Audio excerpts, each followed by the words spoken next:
ମୋ ତମ ନାଁଟା ମୋ ନାଁ ପ୍ରିୟଦର୍ଶିନୀ ମାଲିଙ୍ଗା। ଟିକେ ଜୋର କରି କହିବ ତମ ନାଁଟା କ'ଣ କହିଲ? ପ୍ରିୟଦର୍ଶିନୀ ମାଲିଙ୍ଗା। ପ୍ରିୟଦର୍ଶିନୀ ମାଣ୍ଡିଙ୍ଗା। ମୁଁ ଲକ୍ଷ୍ମୀପୁର ବ୍ଲକରେ ଆସିଛି।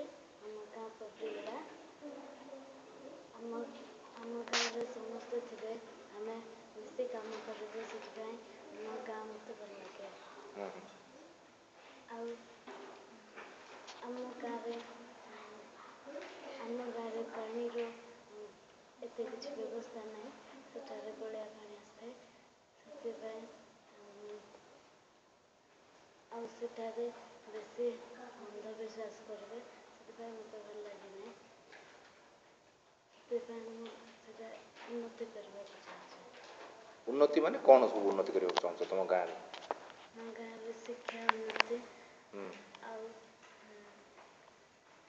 ଲୋକମାନେ ଯେମିତି ଭଲ ସ୍ୱାସ୍ଥ୍ୟ ପାଇବେ, ଆଉ ଭଲରେ ରହିବେ। ପାଣି ଗୋଳିଆ ଅଛି ବୋଲି କହିଲ, ମାନେ କ'ଣ ପାଣିର କ'ଣ ସବୁ ଅଛି? ନଳକୂଅ ଅଛି ତମର ଗାଁରେ? ହଁ ଅଛି। ନଳକୂଅ ଅଛି? ନଳକୂଅରୁ ଗୋଳିଆ ପାଣି ଆସୁଛି? କେବେ କେବେ କେବେ କେବେ ଆସୁଛି। ଗାଁରେ କେତେଟା ନଳକୂଅ ଅଛି? 4ଟା ଅଛି। କାମ କରୁଛି? ସବୁ ନଳକୂଅ କାମ କରୁଛି? କେବେ କେବେ ଗୋଳିଆ ପାଣି ଆସୁଛି?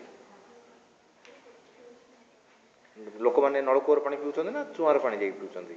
ଝରଣାର ନଳକୂଅ। ଆଉ ତମେ କ'ଣ ହେବାକୁ ଚାହୁଁଛ? କ'ଣ କେମିତି କ'ଣ ପଢ଼ିବ, କ'ଣ ହେବ ଜୀବନରେ? କ'ଣ ଡକ୍ଟର ହେବାକୁ ଚାହୁଁଛ?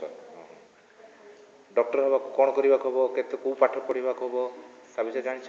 ଡକ୍ଟର ହେବାକୁ ସାଇନ୍ସ ପାଠ ପଢ଼ିବାକୁ ପଡ଼ିବ। ହଁ। ଆଉ ଡକ୍ଟର ୟୁନିଭର୍ସିଟିରେ ପଢ଼ିବ। ସେଠି କିଛି ଜାଣିକି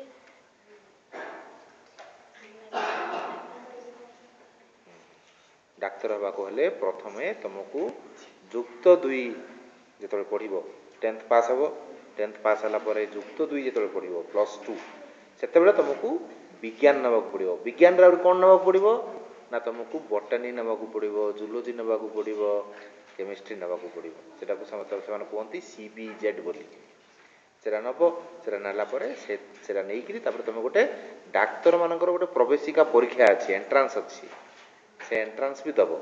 ଦେଲା ପରେ ସେଥିରେ ଭଲ କୃତକାର୍ଯ୍ୟ ହେଲେ କେଉଁଠି ଗୋଟେ ଆମର ମେଡ଼ିକାଲ କଲେଜରେ ପଢ଼ିବ। 5 ବର୍ଷ ପଢ଼ିବ। 5 ବର୍ଷ ପଢ଼ିଲା ପରେ ତାପରେ 5 ବର୍ଷ 6 ବର୍ଷ ଖଣ୍ଡେ ପଢ଼ିବାକୁ ପଡ଼ିବ। ତାପରେ ତୁମେ ଗୋଟେ ଡାକ୍ତରଟିଏ ହେବ। ଡାକ୍ତର ହେଇକିରି ତୁମେ କେଉଁଠି ତୁମର ଲକ୍ଷ୍ମୀପୁରରେ କାମ କରିବାକୁ ଚାହୁଁଛ ନା ଭୁବନେଶ୍ୱର ଦିଲ୍ଲୀରେ କାମ କରିବାକୁ ଚାହୁଁଛ? ଆମର ବ୍ଲକରେ କାମ କରିବାକୁ ଚାହୁଁଛି। ହଁ। ସପ୍ତାହ ଯେତେବେଳେ ଛୁଟି ମିଳିଥାଏ, ସେତେବେଳେ ଗାଁକୁ ଯାଇକିନା କାହାର ରୋଗ ଦେଖି ତାଙ୍କୁ ଚିକିତ୍ସା କରିବେ। ତୁମେ ତୁମ ବ୍ଲକରେ ହିଁ କାମ କରିବାକୁ ଚାହୁଁଛ, ନାଇଁ? ବହୁତ ବଢ଼ିଆ କଥା। ବର୍ତ୍ତମାନ ଆମର ଯେତେ ସବୁ ଡାକ୍ତର ସବୁ ଯାକ ବାହାରୁଛନ୍ତି, ସମସ୍ତେ କହୁଛନ୍ତି ଆମେ ଭୁବନେଶ୍ୱର ଦିଲ୍ଲୀରେ ଏକା କାମ କରିବୁ।